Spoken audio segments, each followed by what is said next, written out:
Welcome to Duo Chat with Brittany and Cynthia, where we talk about drama shows like Dawson's Creek, One Tree Hill, and more. Hi everyone, I'm Brittany. And I'm Cynthia. And today we're talking about Season 7, Episode 9, titled Now You Lift Your Eyes to the Sun.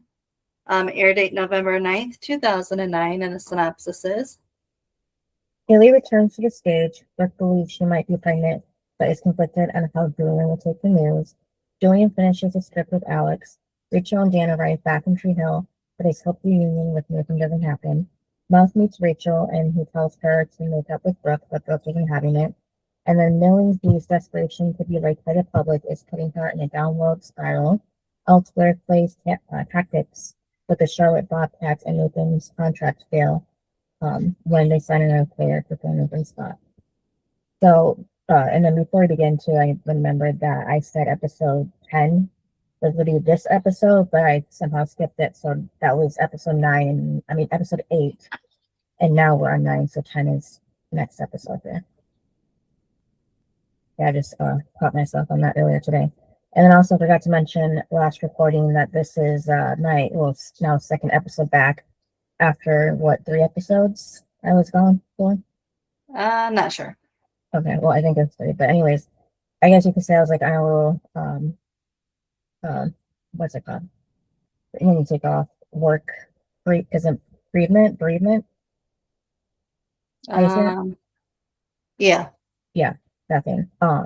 Because I recently had my mother pass away, and very similar to Haley's situation, so I'm not sure if I'll be in those episodes. That's toward the end of season 7 here. So we'll just see, but in case if anybody was just wondering why I just kind of disappeared for a while.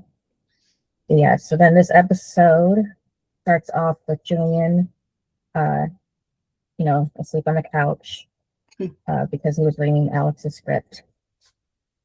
And Brooke walks over and wakes him up. And he can see she's upset from the look on her face. So she tells him that she missed him sleeping next to her in bed again. So, this has happened before. And Julian says that him and Alex finished working until 4 a.m. That's late. Yeah. Or early. Mm-hmm. Yeah, Brooke says she knows because she watched Alex leave on her sneaky slut plan, apparently. And then apologizes for that and says she's just trying to be the super evolved girlfriend, but it's hard for her when her boyfriend spends all his nights writing an epic love story with naked actress girl. I mean, is she wrong? No. And Julian says Alex wasn't naked, of course, but Brooke tells him that, she is always in her mind, that's how she is, and then tells him, don't say an obvious wrong girl joke, and Julian just says that he loves, to Brooke that he loves her, and he knows that him working with Alex has been hard on her, and he appreciates how understanding she's been. But the good news is that he thinks they're finally going to finish the script today. So I do wonder how long they spent working on the script, because sometimes it could be multiple months or maybe even years, with different drafts and stuff and such. So I would say definitely a few months. Mm-hmm. And if he's working all day and all night with her, that's a long time to be with somebody, even if it's just for a week. Mm-hmm. To think about that long, that's just crazy. Mm-hmm. Yeah, so she asks, so no more late nights with Alex, and he says, yeah, he's gonna be spending a lot of late nights with the most beautiful girl he knows, look at her. And then Clay's talking to Nathan about the team offering Nathan a 2-year contract, but Clay told him no deal. And Nathan thinks that's not too bad, for a deal. But Clay reminds him to look at the numbers last season. The team is just trying to take advantage of the bad press around Renee. And Nathan now realizes Renee's lies making his name less valuable. And Clay says, not his name though. That's why they're countering. So he's going to ask them for 4 years, but maybe they'll just take 3. Don't you think Clay is being very don't know what the word is.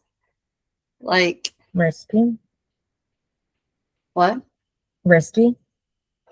Yeah, and just I don't like it because he just doesn't like he cares, but like he's like, like, you could do better. It's like, but what if he can't? Like, what if this is it? And Clay's gonna ruin the deal like Dan always would, all because he thinks he can get a better deal. You know what I mean? Like sometimes you just have to take it because you don't know, especially for them, they don't know if there's going to be another contract, another deal. So I'm like, I don't know, that's just a little too much for me. Like, because Clay is just very invested. But is he truly invested like this with all of his clients? Well, we never see them or even hear about them, so who knows? That's what I mean. He's so into Nathan's life. Like, is that a good or bad thing? You know? Yeah, and then with the scandal of Renee, in real life, wouldn't most teams just drop the player instantly anyways? Or I feel like, well, I mean, especially because it was his contract year, I Mhm. feel like they would because they wouldn't want that reputation on their team. Yeah. So, and again, you can get other guys who don't have that reputation or that scandal out there. Mm-hmm. Sorry, Yes. but Yeah. there's always another person ready to play. Yes, I just think that they're kind of lucky that they even got a deal at all. Yep. Yeah. I mean, and it was for 1 year. It's not even like they went out there giving him like a 2 or 3 year deal to begin with.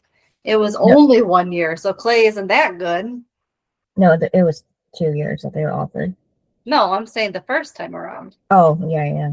Because he played for Right. 1 year and then he was in a contract year. I'm like, okay. Right. Yeah, so I guess going from 1 to 4 is asking for a lot too, even without the scandal. Mm-hmm. And then, yeah, so Clay just reassures him that, just to let him handle it. And then, yeah, just to like to let him do his job. And then that's when we segue to Millie, saying that the job to look good. And she's talking to Alex about this. And then too, like I somehow never caught that Alex told Millie from watching before that she's, in her words, raping her closet. I never heard of that. Of anybody describing that that way. So that No, but if you remember Alex, a lot of things she says are not stuff we've ever heard of. Yeah, really out of pocket. Yeah. Yeah, it's like what? Yeah, it caught me off guard. I never heard anybody say that. And like I said, I just must have missed it the few times I've already watched this season or series. But yeah, so apparently she's been doing it for like 2 weeks now, and she's still in around of clothes, I guess. Do you know what I find it weird? Is that like that Alex and Millie are not the same size. Oh, I never really looked, but yeah, probably not. So how can her dress fit her? I don't know. Like, you know what I mean? And plus, like, are they the same height? Like, I'm sorry, but like, dresses don't just fit everybody. Like, you have to be that size and that height or whatever for it to even look nice on you. So I'm like, so the fact that she's going through Alex's closet, I'm like, yeah, for 2 weeks, like, and still finding things that fit her. Yeah. That's what I'm saying. Like, you might find like 1 or 2 things that may fit you, but like all her clothes, like, come on, like that was just a little stretch. Also, every time like I ever hear somebody on TV say like, "Oh, just borrow mine," I'm like, no, because we know that you are not the same size as that person.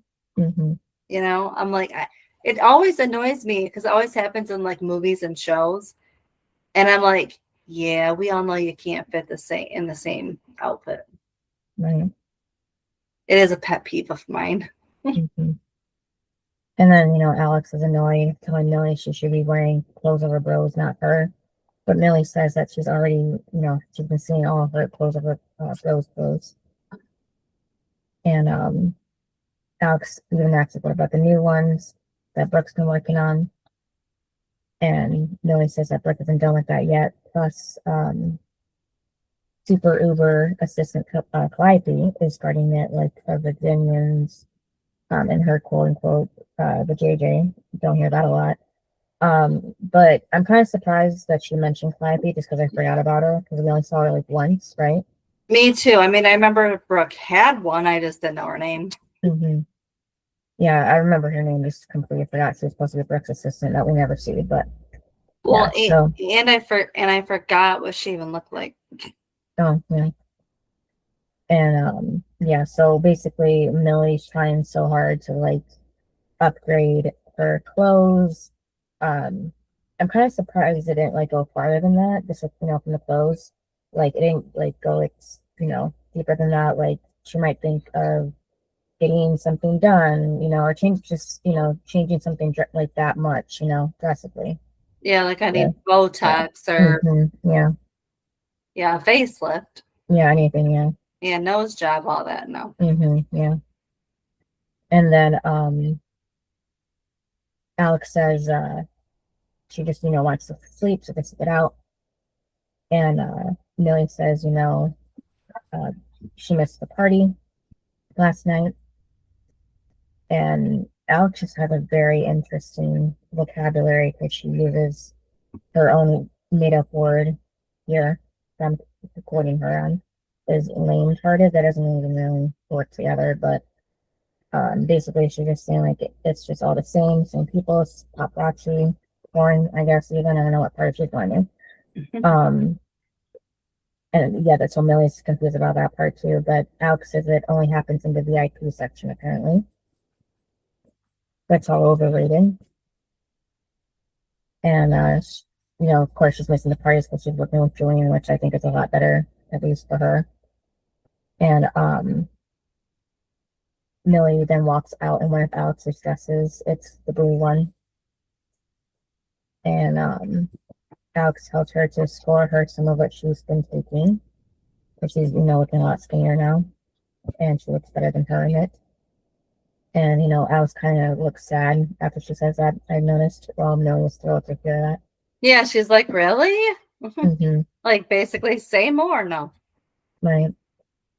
And then Alex gets angry, maybe because of the fact she thinks that she looks better in it, or in her than she does, or that's what I got out of it. Yeah, and then maybe too because Millie like didn't fight her on it, like oh no, I don't look better than you, that kind of thing. Yeah, I think she didn't like that she looks better. Mm-hmm. Yeah, and then Millie's just looking at herself, pretty much becoming very self-absorbed in her looks. Mm-hmm. And then Mouse wakes up to find a pile of clothes where Millie should be on her side of the bed, along with even more clothes on the floor around the room. There's a lot of clothes for someone that like left in a suitcase. Yeah. And he starts picking them up and then finds the bag of capsules that Millie stole from Alex. And then wait, yeah, they were what? Capsules, weren't they? You found pills, right? Like little capsule pills. I didn't look too much into it. Okay, because I just remembered because that could be a way to hide it. Never mind. I was just thinking if that was Coke, like what it looked like that, but maybe it was like that on purpose to not look like Coke. But then Haley walks into Trick where Miranda walks over to her and tells her she's on at 8 tonight.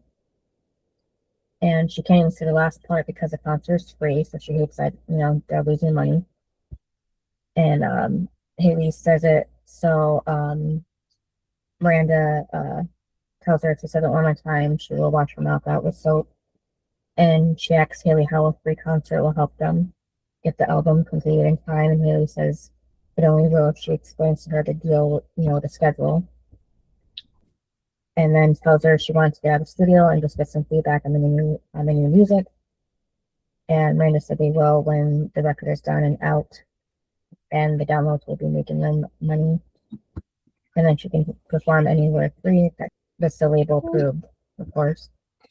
Well, yeah, free to perform that after the concert, but Haley says, fine, but she's gonna have to tell everyone that the concert's over, and then that's when they go to the door, and there's a huge line waiting outside. And now this makes Miranda change her mind and just says for them to come in, basically. And since she's British, she says that Americans will line up for anything that's free. And that's just her excuse in not telling them, and walks away. Like telling them it's off. And then Clay's on the phone, still trying to make that contract deal with Nathan, or for Nathan. And he's trying to get the 4-year deal. And then Quinn gets there with coffee for both of them. And then Clay says they might consider a 3-year if the price is right, but they're not selling for 2. And then he hangs up and thanks Quinn for the coffee. It's the best part of his day. And she asks her for the coffee, and he says maybe about a little bit of both. And she asks if there's any news about the contract. He says not yet, they have to wait and see. And Quinn asks if he wants to wait with her because she has somewhere she wants to take him to. And she tells him to bring the coffee with him. And then Dan gets a Tree Hill, and also Rachel right behind him, getting off the plane. Dan's playing to be exact because his face is plastered on the side of it, all huge. And she's just disgusted to be back. And then Quinn brings Clay to the library. And she tells him she's been helping out there every Saturday for a couple of hours. And that her and Haley used to do it together in high school with the, having the hippie parents. They're raised to give back. And she says to him that since they let her in, she wants to let him in. And that he notices that she's, great listener and has a whole hot Mother Teresa thing. And she asks if he realizes he just called her hot. And he says, but in an old nun sort of way. And then Clay asks Quinn what she does at the library. And Quinn says that they just make homemade cameras and take pictures with them. And then tells him the first time she looked through her lens, she realized she could find magic in unexpected places and wants to kill the kids to feel that too. And then Haley is at Clothes Over Bros and loves the dress Brooke has been working on. And Brooke tells her it's just a sample for the top secret collection for next March. And she just finished it today. And then she gives Haley her super sassy rock star comeback outfit, and Haley just tells her that she could just let her wear the dress for the show tonight, but Brooke says that she could, but she'd have to kill her, and then they can't talk if she's dead. And because she starts getting upset, so she really needs a huge, really heart to heart right now. And that's I did like that she told her that she thought she was pregnant. Right. And then she was breaking out. And okay, so I thought it was weird because Haley said, you always wanted to be mom since you were 22. Okay, that was only 3 years ago. Mm-hmm. It was just kind of weird how she said it, like 22. It's like, instead of just saying a few years ago. Yeah. And I don't know, just kind of was just how it was said. I was like, you're 25. Right, yeah. Yeah, if they were like 32, maybe that would have made a little more sense. Right, that's what I'm saying. You're still a couple of years older. Wow. Mm-hmm. Yeah, so Brooke is just nervous how Julian's going to take it. And, with the whole marriage thing that they kind of got miscommunicated on. And the last time they talked about their future, he basically said, what's the rush? And Haley says maybe, maybe so, like, that's what he said, but things happen all the time. And unexpected things can turn out to be amazing things. And she even named hers Jamie, and Brooke says, but with all the Alex drama, she just wouldn't want him to think she was expecting it, trying to attack him or something. And Haley tells her Julian's not going to think that. And Brooke tells Haley the timing does look a little sus. And Haley assures her that Julian loves her, so to stop worrying and just go to the doctor to find out for sure. And it's her turn to be the girl who gets the baby and the boy this time. And then that's when we go to see Alex saying the girl doesn't get the boy in their script. And Julian explains that that's what makes Amy work because he doesn't get the boy anymore. So he must have made that change when they weren't working together. Probably. Yeah.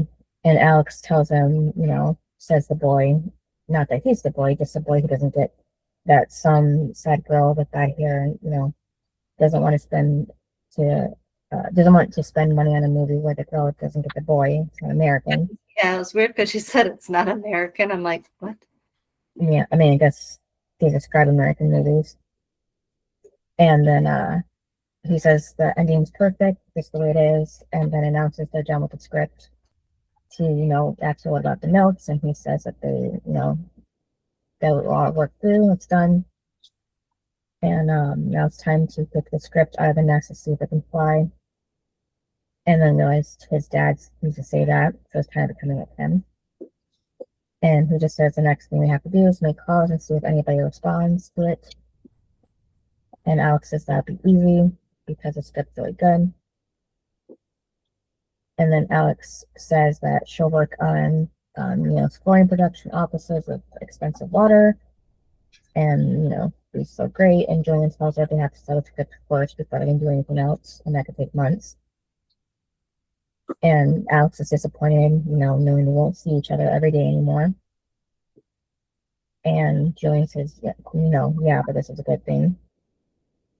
And as he's taking everything down that they on the bulletin board for notes and such, Alex, is disappointed when she says, oh, and then sweet, and then looks disappointed again.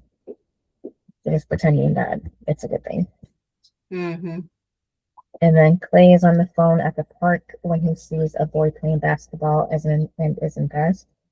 He asks the kid if he has an agent, joking around.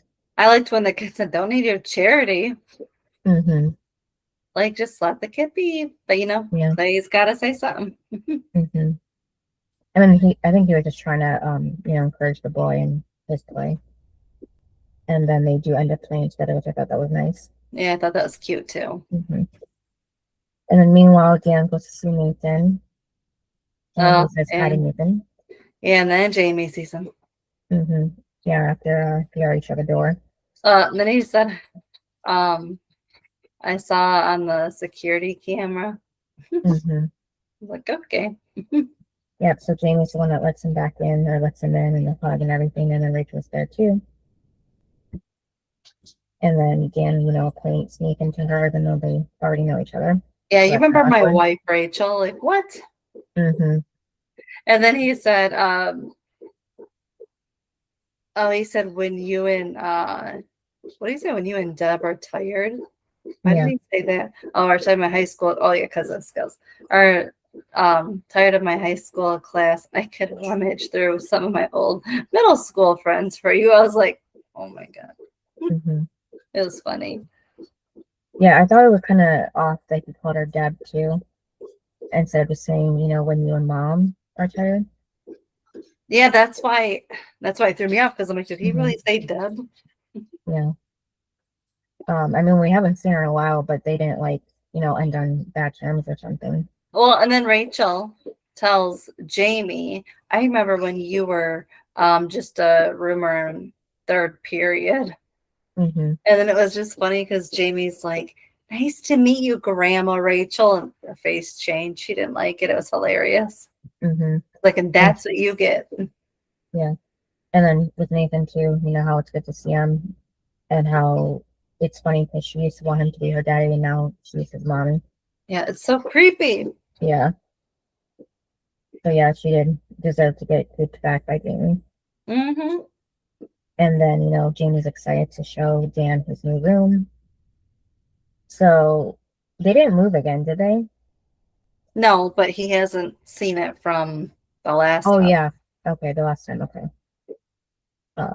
And then back with Clay and the boy mentions he hasn't seen Clay around before. So Clay just says he's there helping out a friend. And the boy says he saw him with the camera lady. And he asks Clay if that's his girl, and Clay says she's not. And the boy asks why, because she's pretty. So Clay tells him that he's got a lot of questions. and then asks what his name is, and the boy tells him no. But knows, the boy just knows that they're just letting the kid win, the poor kid win. That's what they all do. They volunteer to make themselves feel good, and that's it. And he asks Clay, what's his thing? Did he have like a bad dad or something? And Clay admits he lost his life a few years ago. Well, yeah, when he said, "Were you a bad dad?" I'm like, well, this is foreshadowing. Because, obviously. Right. And then that's when he's like, then it was weird because there was a pause. And then he said that it was his wife, he lost her. And I was like, oh, but the fact that he paused, I was like, I mean, it's true. Well, I just thought he paused because that was the first time he was going to tell someone else about Sarah that he didn't know, Yeah, but it was just kind of like, oh, like you could think about it. Right. And then that's when the boy says that his mom died too. But he didn't want to talk about it. And Clay says that, he used to think the same thing. Like he had his memories of her like being secrets of his own, and thought if he talked about her with anyone that they would go away. And then he starts to forget about her. And the boy asks if Clay has strength to forget about her, and he says he didn't forget anything. And the boy says sometimes he feels like she's there with him, and Clay tells him that she is and always will be. And then that's when we see Brooke happy to be sitting in a waiting room with soon-to-be mothers. And speaking of mothers. Yeah, and then they call Brooke's name, and she's all happy. And yeah, it's like, cool. So sad. Right. But we don't see that for a while because elsewhere, Julian's dad gets a call from Julian about the script they wrote. And then Alex, and he tells Julian to put it out there to see if it can be successful. Basically what Julian said earlier to Alex. Exactly. To kick it out of the mess to see if it can fly. And then Julian asks his dad if he produced the movie. It's just going to be like an indie thing, but it's about second chances, and it made him think about him. And Julian's dad looks at the same movie poster in his office that's in the living room at the house with Julian. The movie that they saw together when Julian was little. So I'm guessing he put that poster in his office after he had that encounter with Brooke. Yeah, because otherwise, he would have noticed it, you would have thought. Yeah. As I'm hoping that was what it was. And so his dad actually does say yes about that. And then Jamie shows Dan his jersey collection in his room. The one that Clay got, Yeah, he got the Jerry Rice one, yeah. Mm-hmm. And then Dan said, I'm sorry I missed that. Yeah. Okay. And Jamie says he forgives Dan. Yeah. He might be the only person that forgives Dan. Right. Yeah. And then Dan tells him that he always hoped he would, watch his show. And Jamie says he never missed it. He pretended he never left. And he likes the clock in the background behind him because it means he's okay even if he's still sick. And then, he says he's glad that he's home again in Tree Hill, and Dan says he is too. Then they hug. And then, elsewhere, Rachel goes to see Mel. And she and he is not happy to see her whatsoever. Yeah. Which I found weird, like, because the last time he kind of wanted to be there for her. Remember? Mm-hmm. Like, remember he was like kind of wanting to like ditch Millie so he could make sure Rachel was good, and it's like now he's like, I don't really care to see you. Well, it's probably because Brooke or somebody told him that Rachel took that money from Brooke from her house before she left. Yeah, I just wonder because I'm like, I don't know, just like the last time was different. Mm-hmm. Yeah, he's probably just mad at what she did to Brooke. But that was something that she called Mouse her favorite boy, even though she's married to Dan. And then she hugs him while he stands there like in shock and or horror with a look on his face. It seems to be both. And then back at doctors, Brooke now is told by her doctor that the pregnancy test came back negative. And of course, Brooke is shocked and sad to hear this. And then at the river court, Jamie asks Nathan if he was friends with Grandma Rachel, which is funny. Funny. It's just hilarious. Yeah. And then Nathan said, I'm not really sure Grandma Rachel was friends with anyone. I'm like, Brooke. Yeah. And then he said, then Jamie said, like, Grandpa Dan. I'm glad they have each other. Yeah. I'm like, okay. And it was funny that Nathan said he agrees that they're a perfect match. And then Jamie tells Nathan he has a secret. He's been watching Dan's TV show sometimes, and he knows he's not supposed to, so he's sorry. Nathan tells him, it's okay. He knew he was watching the show. And it's okay to miss Grandpa Dan, too. And Jamie tells Nathan that, he loves him because he watched all the Bobcat games and he's different now. And he helps people like the lady who helped them, that was trying to hurt them. And Nathan tells Jamie that things between him and Dan he can't understand. And Jamie tries to say, he's not okay anymore, so he can't understand things. And Nathan says he knows, but he wishes he didn't have to. And Jamie's trying to make it really simple by, you only have to say 3 words, I forgive you.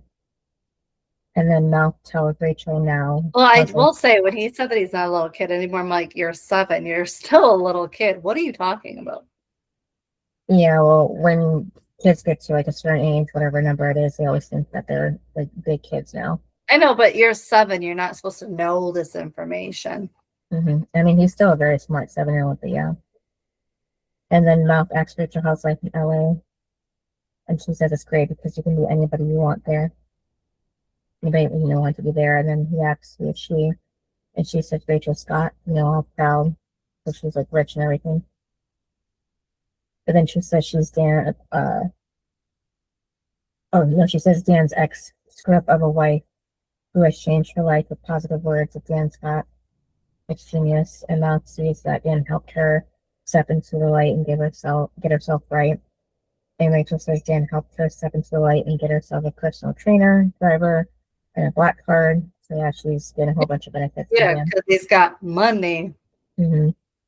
Yeah, Stephen Moss says, same Rachel, different city. And then he asks if they're going to talk about Brooke now, kind of thought about the elephant in the room. Has she seen her? And Rachel says she hasn't and doesn't want to. Because she knows she messed up last time, and she and Victoria had blackballed her in the industry, so she couldn't model anymore after that, of course, even after she got sober. And then she got unsober and ended up being a stripper. So Mal tells Rachel he's sorry that happened to her, but none of it's Brooke's fault. And that's true. And then Rachel asks Mal, does that mean he's on Brooke's side? And Mal tells Rachel she was her friend, she went out on a limb for her and repaid her by stealing her money. So yeah, he's on her side. And he tells Rachel to see Brooke because she at least owes her that. And then I do like how Mouth, it seems like no matter what season, Mouth is always sticking up for Brooke, Yeah. Just like when she was running for class president, he was the only one that, vouched for her. Yeah, like the only one. Yeah, because actually I don't remember why nobody else did. They weren't around. No, actually, do you remember? Yeah, they weren't really into the whole school president thing. That was it. I don't know. Some people were like Lucas and Felix were trying to help her, but like nobody, I don't think, was really there when she did that presentation thing or had to speak. I don't know. Okay, yeah, because I remember that Erica hid it from her that she even needed people to speak up her. So I know that was part of it, but Matt was the only one that volunteered, so I was just wondering. But anyways, then Brooke and Haley are together, where Haley is telling Brooke about her not being pregnant, and it was, she was just like through the stress of Julian, Alex, and her work. And Haley tells her it's okay to happen when they're ready, and because she's meant to be a mom. And it was cute because she said she's gonna have a house full of very fashionable dressed little Brooke Brutuses running around. Yes.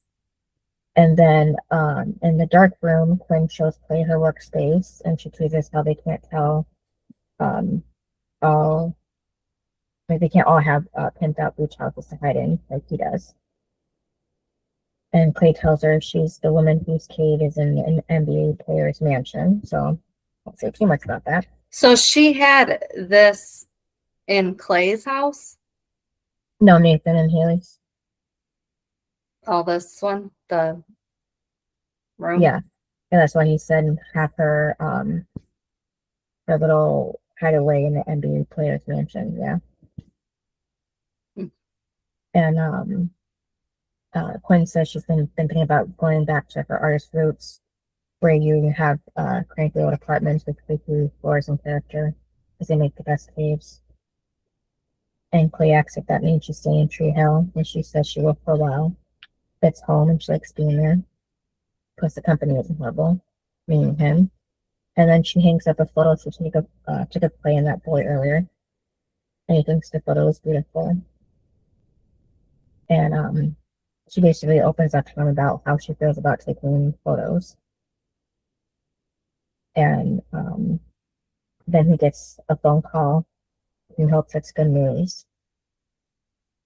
And then they plan on seeing each other at Haley's concert when Clay hits the wall when he turns around and walks out the room. So that was funny. Just because he was nervous talking to her.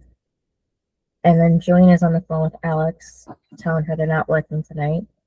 And she understands, but tells him that she reread the script and it really, according to her, sucks. And the main character is white noise, and, just going to her notes about it, and her thoughts about it.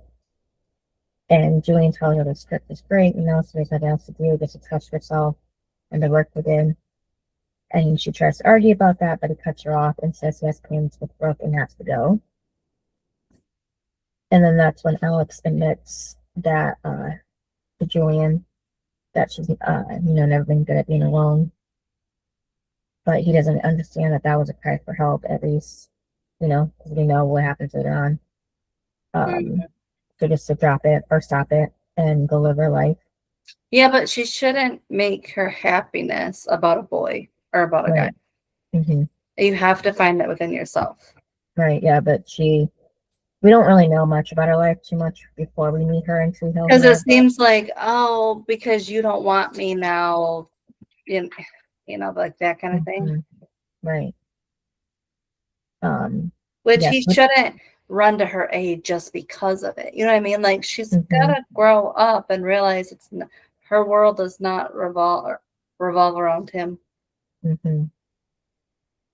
Yeah, so we don't know much about her before we meet her in Tree Hill. Like, we know she was acting a lot, but we don't know, like, her personal life before that, how she was with boys before. Was it really? I mean, we did kind of know. It seemed like she was kind of like high school Brooke a lot, sleeping with different guys that she just met. Yeah. Even. But besides that, we really don't know too much how she feels. But now I think here is where we start seeing that, her insecurity of herself and everything, and why she probably started doing drugs. Yeah. Also, we don't know like her family, like if she, like siblings or parents or anything. Right. Yeah. Or even where she grew up. Yeah. So we finally do get to see more of her character here at this point. Because before she was just an actress, who just likes to party, but that was it. And then Haley is waiting backstage for her turn to sing, anxiously playing with the zipper on her sweater. And then that's when Miranda walks up and says, there's quite a crowd. And Haley says she can't even believe all the people that showed up after so many years that she's been, taking a break to do other stuff, focus on other stuff. And then Miranda says that there's a lot of people out there just waiting, so it's time for her to go on. And but asks Haley if she's nervous because she heard that she does get a bit of stage fright. And Haley tells her she's not nervous at all. She's looking forward to going back out there. And then Miranda makes it worse because she says, after all, if the music's no good, it'll be on YouTube by tomorrow. And then she'll get comments and all that saying that's bad. And then she'll have to explain to the label what she was singing when she put this together for free. Yeah, it was funny because she's like, oh, because then she's like, oh, now I'm nervous. And then she says, break a leg. Mm-hmm. Yeah. And as she's walking away, Haley says that that's funny because Liz wasn't her first option for her. And then Alex's hotel room, she's looking at her reflection in the mirror that she set down in front of her, and she repeats what Julian said to her to live her life just before she does click off the mirror.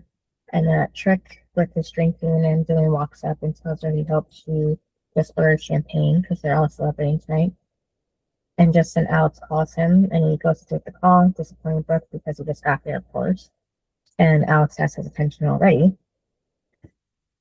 And Julian tells Alex he told her that he's with Brooke tonight. He doesn't need her to play in games.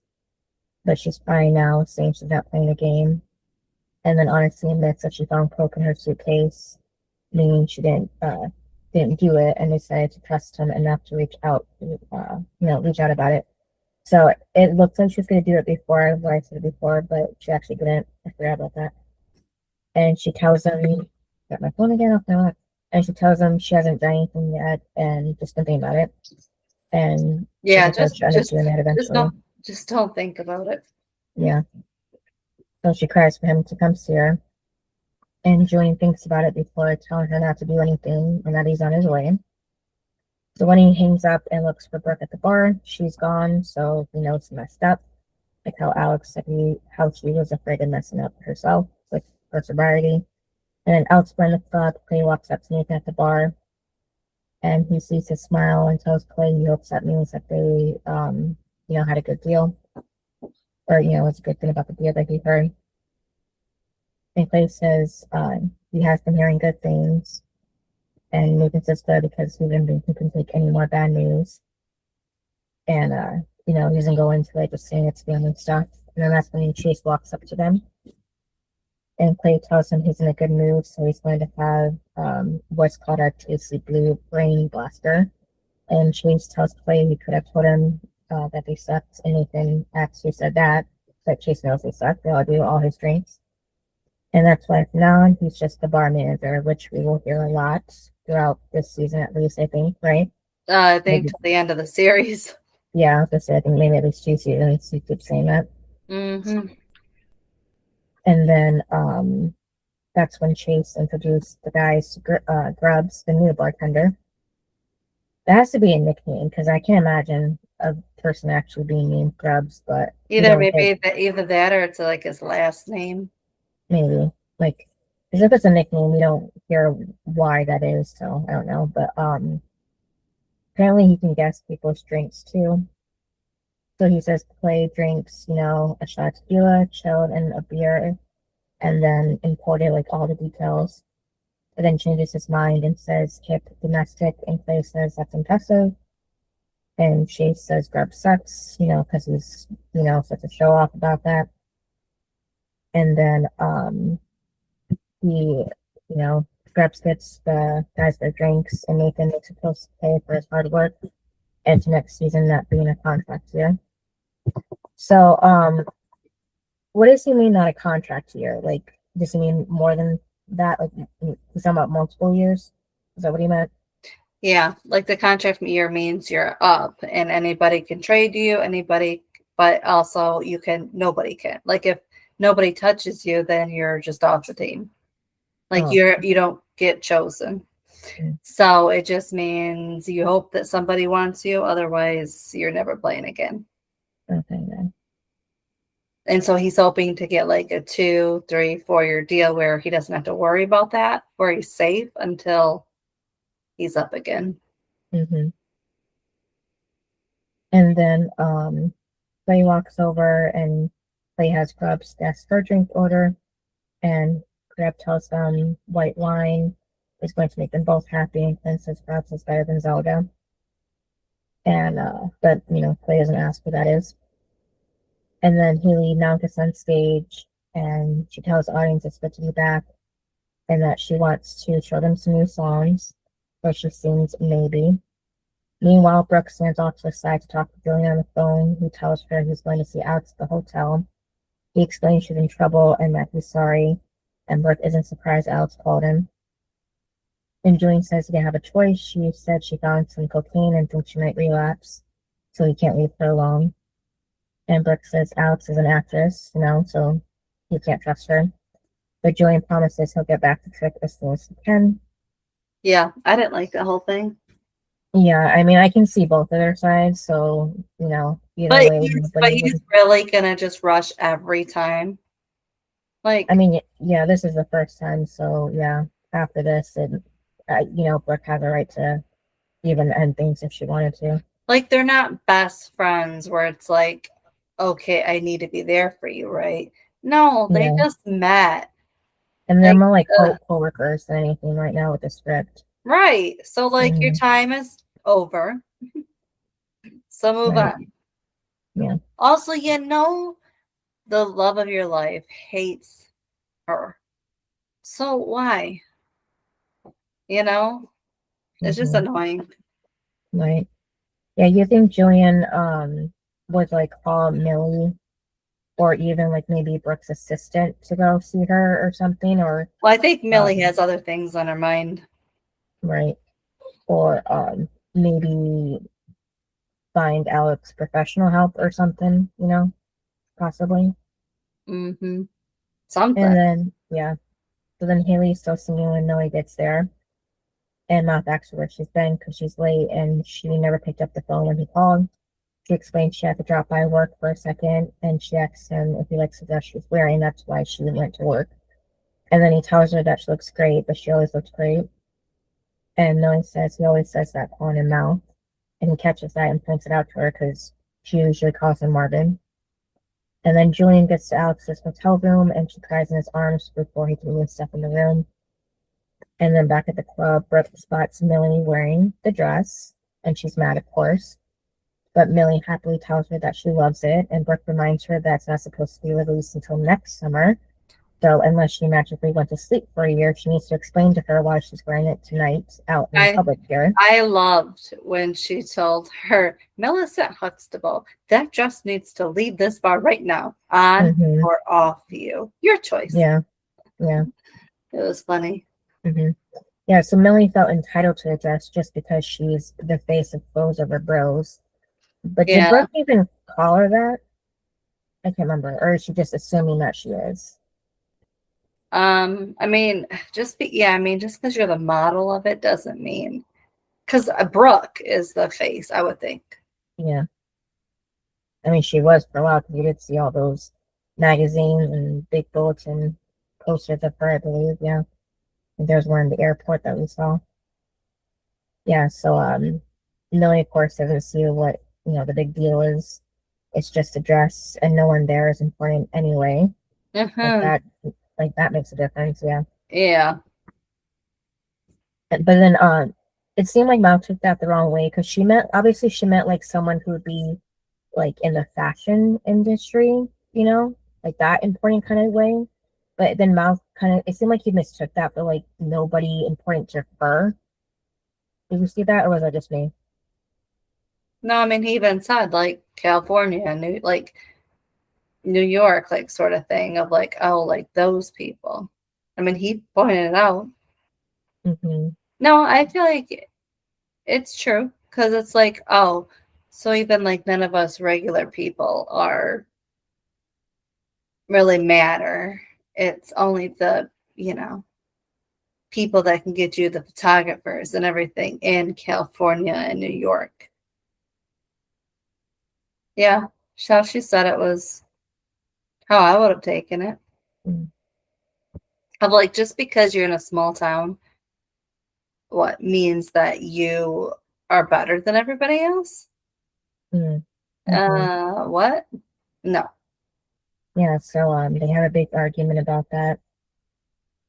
And he, talks about having her clothes everywhere in their bedroom. And he's just worried that she's different now because she's been changing, the way she's been treating people to like blowing Brooke off and messing up at work and now partying all the time and having those pills. And again, Millie tries to make that look like a big deal, saying it was, diet pills that she took to drop a few pounds, let's say it. And then Mouth reminds her that Brooke hired her for who she is, shouldn't have to change. And Millie tries to explain that, she has to change for the industry, not Brooke. She needs to fit in, and there's a lot of pressure for that. And she's just mad that he's not being supportive like he said he was. She doesn't understand that that's not what he meant. She's just changing who she is as a person. It's not really, he's trying to tell her that she's changing because of the job and nothing more, but, since she's been doing that coke, she doesn't see things clearly anymore. And he reminds her that he wanted her to be a model because it made her feel special. And she tells him that's sweet and noble and one of the reasons she loves him, but it's not that simple. So I do see both of their points here, but like I said, since she's been doing that coke, she can't think clearly at all. Mm-hmm. And then back with Alex and Julian, she tells him she's sorry, and he tells her to stop saying she's sorry. And she explains he's the only one she could call who wouldn't want to do it with her or report it to the tabloids. I mean, she could have called Brooke, but obviously they're not like that, so that's why she didn't, because, Brooke wouldn't let her do it with her. But Julian asks about the response from rehab, like, couldn't she call her? And Alex says that rehab was just for publicity, so she didn't, didn't do the program or anything. And her sponsor isn't any good for anything besides for, getting more drugs. And the only time she stopped was when she started working with him. And she said she's trying not to pressure him, it's just the truth. At least she pointed that out. And then he says that he'll just take the coke and leave. It could have really been as simple as that too, but Alex points out that she can just get more. And he asks if she would really do that. And she says she doesn't know, while getting more emotional. He just wants to be used badly right now, so tells him tonight was hard. And she didn't have anywhere else to go. And it's so quiet in the room, and she hates herself when it's quiet. And then Julian tells her that she's so much more than she sees. She's the girl that he's been working with. She's bright and funny, independent, and strong all by herself. She doesn't need drugs. And Alex says she wishes she could see her. And he says that they'll get her through tonight, and hopefully then she'll see her. And then she starts crying. And then Miranda tells Millie the playback sounded great. He even recorded it a little bit so they could accidentally leak a song to get fans even more excited about the album and wanting more. And she tells Haley, now she says having the concert was genius, and then gives herself credit for it, of course. And tells Haley to be in the studio early tomorrow. And then mentions to her if she's met Brooks, a bartender. She says he's kind of hot in like a dirty, I'm going to hit myself in the morning sort of way. Yeah, it seems like not everyone, but a lot of the women seem to like Rob's here. And then, wait, doesn't somebody date him, or was it Miranda? It was Miranda. Okay, I just remember when I was saying that. And then Nathan gets there, giving Haley flowers and tells her he could get used to being the one watching from the stand, stand with his feet. And then Haley tells him that's her job and she's not giving it up. And then she says when she was up there, she couldn't stop thinking about how lucky they are and how they got everything they dreamed of, with Jamie and how far they've come, and feels like nothing can get in the way of that anymore. And yeah, it's funny they say things like that because he wanted to tell her. Yeah, Dan and Rachel walk in. Yep. And I thought it was funny because she said, he is the healthiest looking dying man I've ever seen. Mm-hmm. Yeah. It was funny. Yeah, Nathan added that evil does a body good, apparently. And then Brooke still hasn't heard anything from Julian yet when Rachel comes up and gives her a check for the money she stole from her like a year or two ago, plus interest. And Brooke immediately rips up and tells Rachel not that she has anything to say to her to even ask, but she took a lot more than money, then throws the pieces of the check in her face. And Rachel tells her she's trying to take responsibility for it, and she should too. And Brooke asks if her hair dye is seeping through her brain because what is she responsible for? And Rachel tells her that she's the one that left an envelope full of money with a junkie. That wasn't right to say. No, this wasn't Brooke's fault. And then Brooke comes back with says the junkie, and Rachel says true forgiveness is about accepting your own fault and things, so kind of like, pulling the show at her, and tells her she would know that if she'd watched it too. And, she's given her an apology and a check, and she's given her nothing. But it's okay because she forgives her. But before she can finish saying that last sentence, Brooke slaps her and tells her to stay away from her, which I think Rachel deserved. Do you? Yeah, because she stole the money from her. Mm-hmm. Like, you don't steal money from me and think it's going to be good. Right. Yeah. And then at the bar, Dan sits next to Nathan and orders a whiskey for himself. And, grabs this, just guessing who would have guessed blood, very ironic. That part was really funny. Yeah. And then Nathan tells Dan it's an interesting choice for the poster boy of redemption and clean living. And Dan tells Nathan he knows he surprised him today, and he's sorry about that. Yeah, and I like when Nathan said, "You're always sorry." Mm-hmm.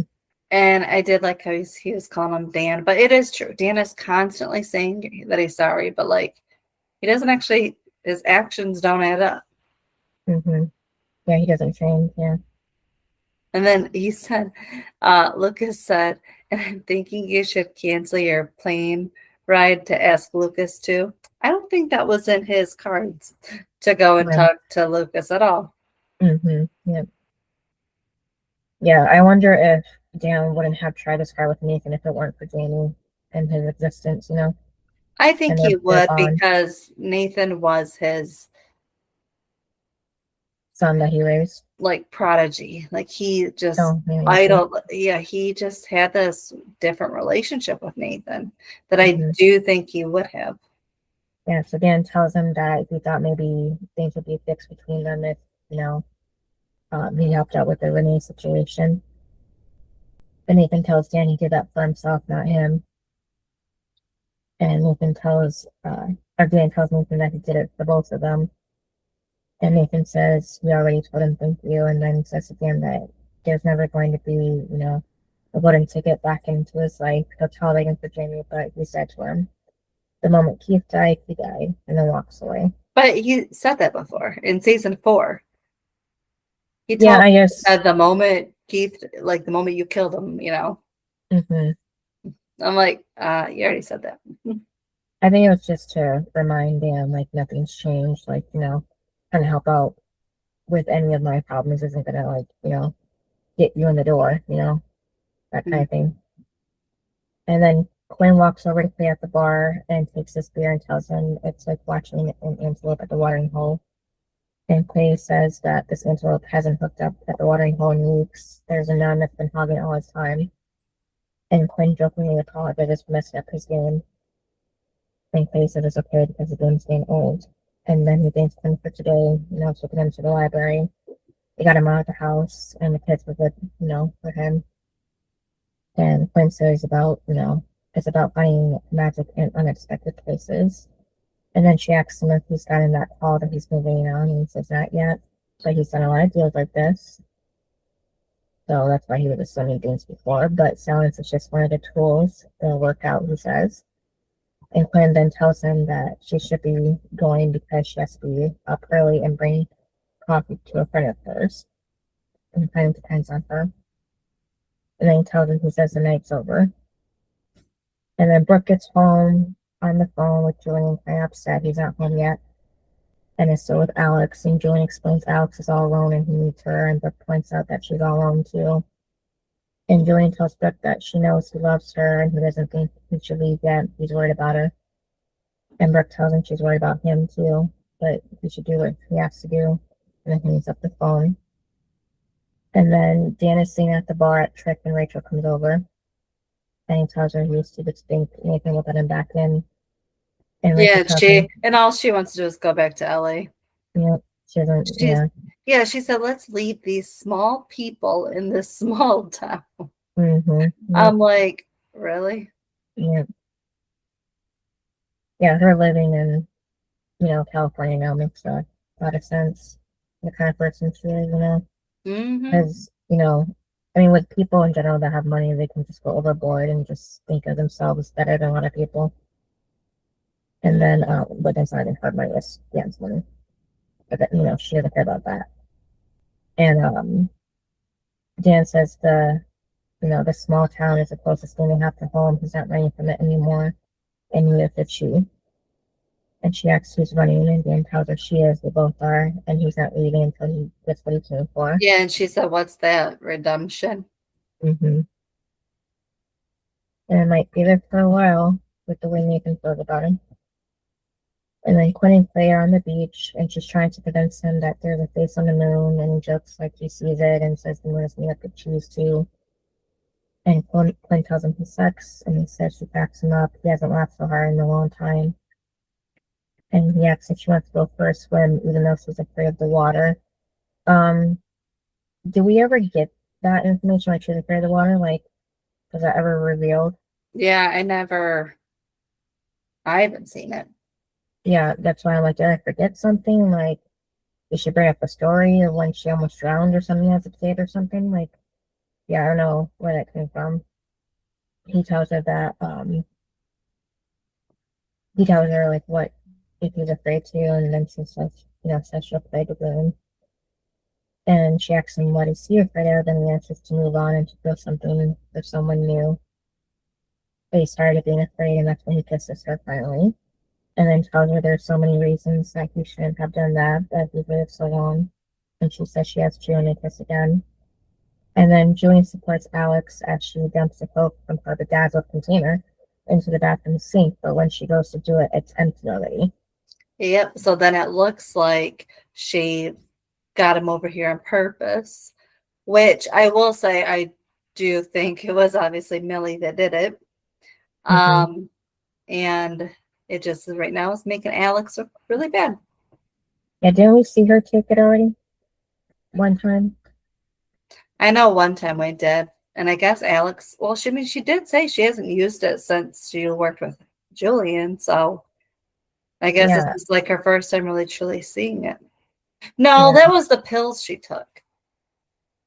Was that a different container or this bedazzled one here? I don't know. No, I can't remember. I think it was like a different one, but it was like the pills. But now clearly Millie has just taken everything from her clothes, pills, and now drugs. I guess she must have took it when we didn't see it then.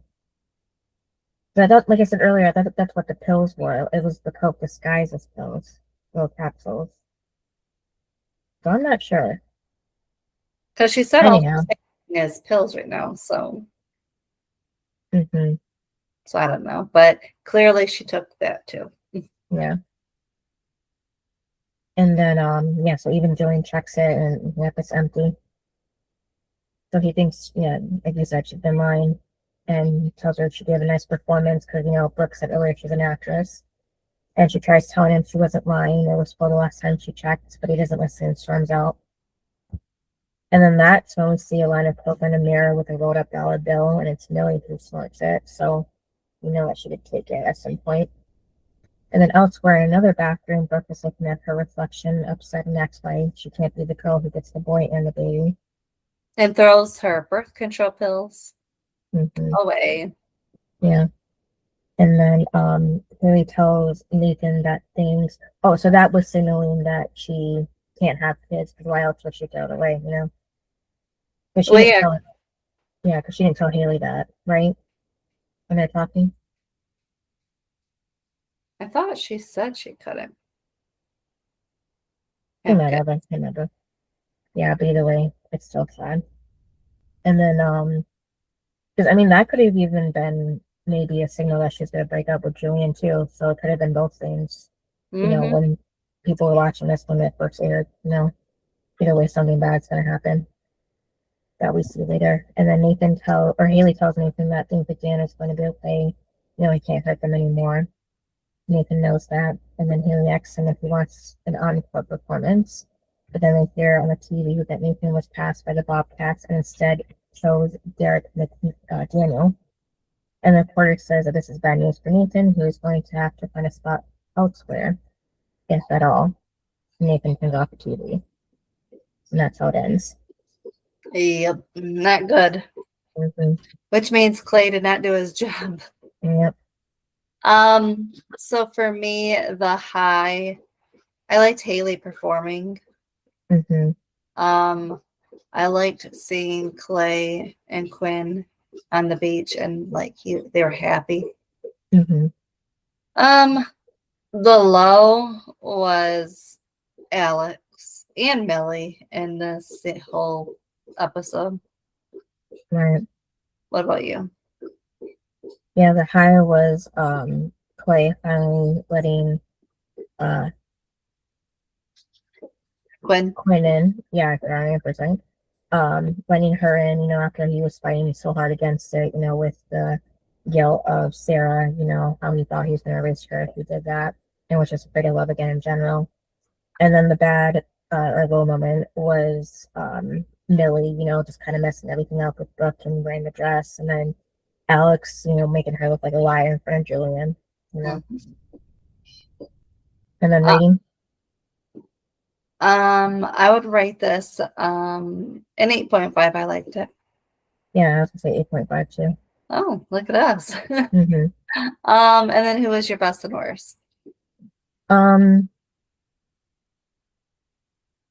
mean, everybody, but not everybody, but there's two people in my head that kind of didn't do well, which is Clay and Julian. But I'm gonna go with Julian just because at the moment it was more intense because he chose, to ditch Brooke like all night basically. Again, first it was writing the scripts, but now it's coming to Alex's rescue and ditching her at Trick. And then he said he was gonna come back too, but then he never did. And she got home and everything. It still wasn't gonna be like, okay, I'll come over, come home right now. He still stayed with Alex and everything.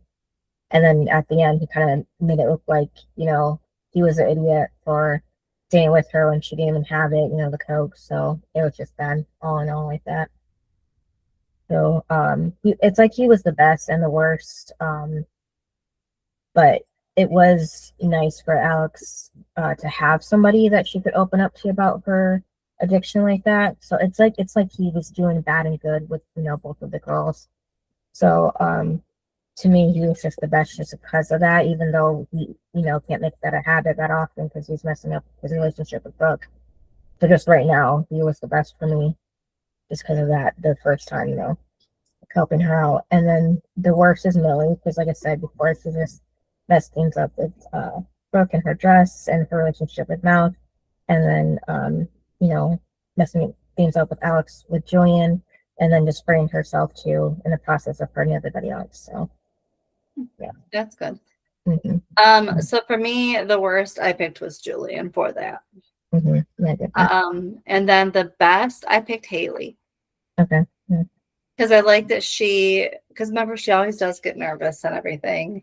And she's finally having like a big, this seems like a big deal this time around, unlike before. Remember, like she was doing basically duets on someone else's tour. It wasn't like her own tour and her own label and all, like, not, you know what I mean? Like this time around seems totally different of hers. And so I like that. And also she was encouraging Brooke, like, it's not over, just like, talk to him and and like, you're gonna be a mom. Like, I like how she was there for Brooke because Brooke needed someone, because clearly it wasn't gonna be Julian because he picked somebody else. So I was happy that she was there for Brooke because Brooke needed somebody to talk to. So and try to help her get through this. Right. Yeah, so that's why she's the best. And then and then what's the next episode? Episode 10, actually, episode 10 this time. You are a runner and I am my father's son. So that looks like it's a lot, maybe about Nathan. I mean, it is to be, but yeah, not about father, son. Yeah, not gonna be about Nathan and Dan, it's gonna be about Nathan's career. Yeah. All right. Thanks for listening. Yep, and we'll see you next time. Bye. Bye.